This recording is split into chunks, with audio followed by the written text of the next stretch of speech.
também, né? Então nós vamos aqui com a matéria do Luciano Guaraldo e do Daniel Castro escrevendo o seguinte: expoente mundial há décadas no universo das telenovelas, o Brasil ainda engatinha no mercado de séries e filmes, mesmo com plataformas de streaming internacionais investindo cada vez mais no país.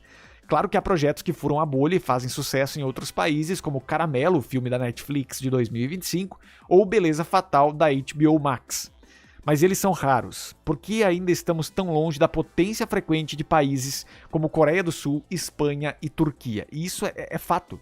Quando a gente olha pro dorama, quando a gente olha pra novela turca, a gente observa que, e eu estou assistindo Mãe muito de perto agora, posso falar isso.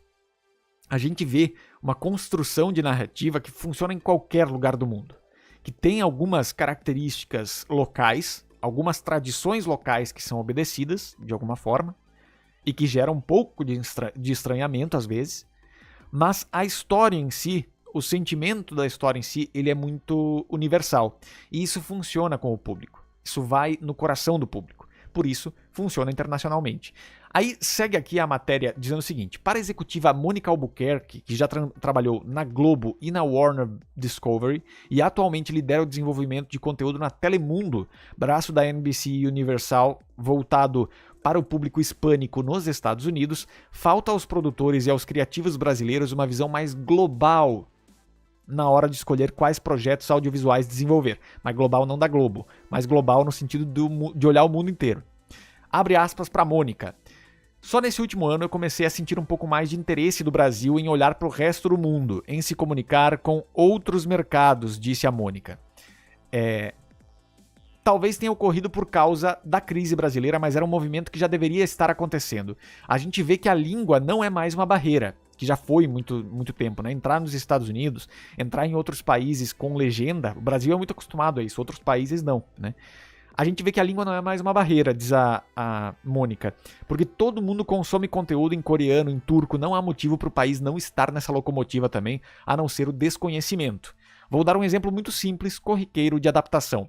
Eu pedi um projeto para uma escritora brasileira para desenvolver na Telemundo, tinha algumas características que eu precisava, uma coisa familiar, com a construção de um triângulo amoroso e tal. Ela me mandou um negócio muito bem estruturado, mas o disparador desse triângulo era que uma das pontas era uma empregada vivendo na casa dos patrões, e aí o patrão inicia uma relação com essa funcionária, lembra a executiva. Só que isso nos Estados Unidos jamais seria um disparador possível, porque essa situação de empregada vivendo na casa dos patrões não existe lá. Eu tive essa conversa com a escritora e ela inteligentemente propôs a solução. É uma estudante estrangeira que alugou um quarto na casa de uma família. Pronto, beleza, a gente tem a mesma situação, mas dentro de uma organização cultural e social adequada. Faz sentido, né? Faz sentido. Quando você coloca uma questão mais universalizada ali, fica mais claro o que precisa ser colocado, né? Fica mais clara esse movimento, de uma forma geral. Quando a gente vê nas novelas turcas, por exemplo, a gente percebe algumas coisas, do tipo conservadorismo no país. Né? A gente não vê beijo apaixonado em novela turca. A gente não vê ninguém de biquíni em novela turca, ninguém de sunga em novela turca. É uma característica do país para que se venda ali dentro, primeiro no idioma original, mas a história tem um poder. O roteiro tem um poder narrativo tão grande que consegue se desenrolar e entregar para outros países. Então esse é um ponto importante. Quando a gente olha aqui a informação que a Mônica segue colocando é o seguinte: eu acho que falta um pouco aos criativos brasileiros aprender a pensar a partir dessas novas perspectivas. Você vê que a mudança é pequena, quase nada, mas agora o conteúdo vai viajar com mais facilidade. O Brasil acabou ficando culturalmente numa bolha, falando muito sobre o próprio Brasil, o que é ótimo também. Mas a gente precisa entender que para viajar no mercado globalizado não dá para ficar explicando tudo. Você precisa criar situações que funcionem em qualquer lugar. E isso é fundamental também de ser falado pelo seguinte: querendo ou não, a gente está voltando ao que a televisão foi no passado, brasileira, inclusive. Glória Magadã, na Globo, adaptava grandes textos cubanos, venezuelanos, né? Trazia esses textos para um pouco para o universo brasileiro, histórias de reis, princesas, monarquias e tudo mais. Beto Rockefeller na Tupi vem para quebrar esse padrão e falar de uma novela mais contemporânea, mais brasileira, né? E a partir dali, a Globo também cresce pensando em novelas contemporâneas e que tem a ver com o naturalismo da vida normal das pessoas. Hoje, para fazer uma história girar mundialmente, a gente precisa pensar em histórias, de novo, universais. Não necessariamente de reis e rainhas e princesas, mas precisa pensar em histórias que girem o mundo, como a Disney sempre fez, como outros players do mundo nesse sentido sempre fizeram. Então, isso é importante também. Olha as novelas verticais. As que mais bombaram no Brasil foram adaptações de textos internacionais. Então, tem muita razão nisso que ela traz, né? É óbvio que você vai falar sobre essas coisas sob uma perspectiva e uma ótica locais. Isso é fundamental, a gente quer manter o olhar cultural local, mas tem que armar as histórias numa estrutura que seja facilmente compreendida em qualquer tipo de cultura.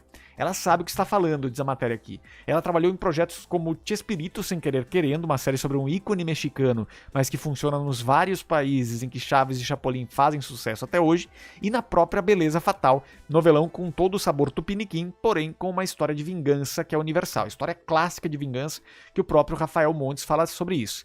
Abre aspas de novo para Mônica Albuquerque. Tem essa convicção de que o Brasil, de fato, tem uma contribuição a dar. Ele tem muito a dizer para o mundo. O brasileiro é muito criativo. Acho que o que precisa é um pouco desse desejo de se abrir mais, de entender que em um processo de comunicação você precisa ser compreendido pelo outro, senão não adianta. É uma via de duas mãos.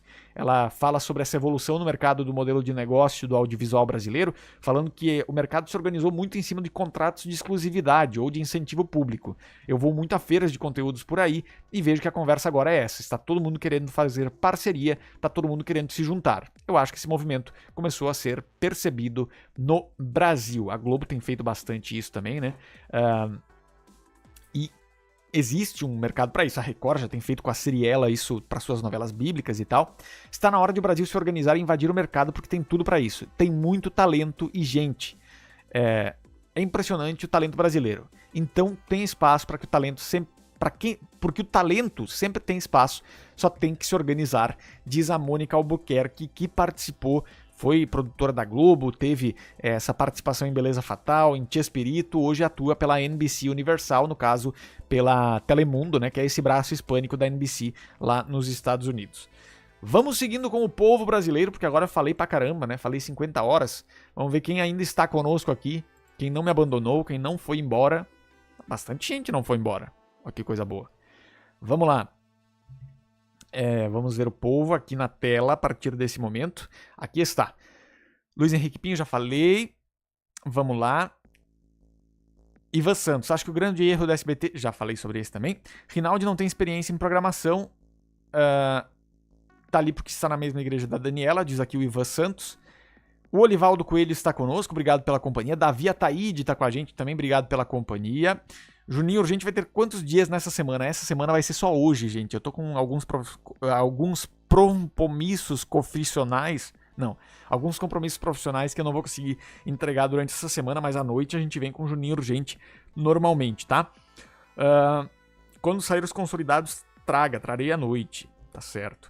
Jefferson Barros, é muito interessante falar dessa questão cultural, pois no próprio Brasil as diferenças culturais de uma região a outra já são enormes, imagina fora do nosso país. Isso com certeza influencia muito, sem dúvida, viu, Jeff? E por isso que eu falo sempre aqui, né, que a gente tem que olhar para a história em primeiro lugar. Se a história é boa, ela vai funcionar em qualquer lugar do mundo. Olha o que a Turquia está fazendo com a Avenida Brasil, está adaptando para lá a mesma história, com alguns traços culturais da Turquia, mas Leila começa a rodar o mundo aí como uma obra importante. Não fez o mesmo sucesso que a Avenida Brasil lá, claro que não, mas tem uma questão forte. Vamos lá. Seguindo aqui com vocês que estão acompanhando, o Denner está dizendo que gosta muito das nossas lives aqui, muito obrigado pela companhia, pelo carinho também. Nós vamos agora seguir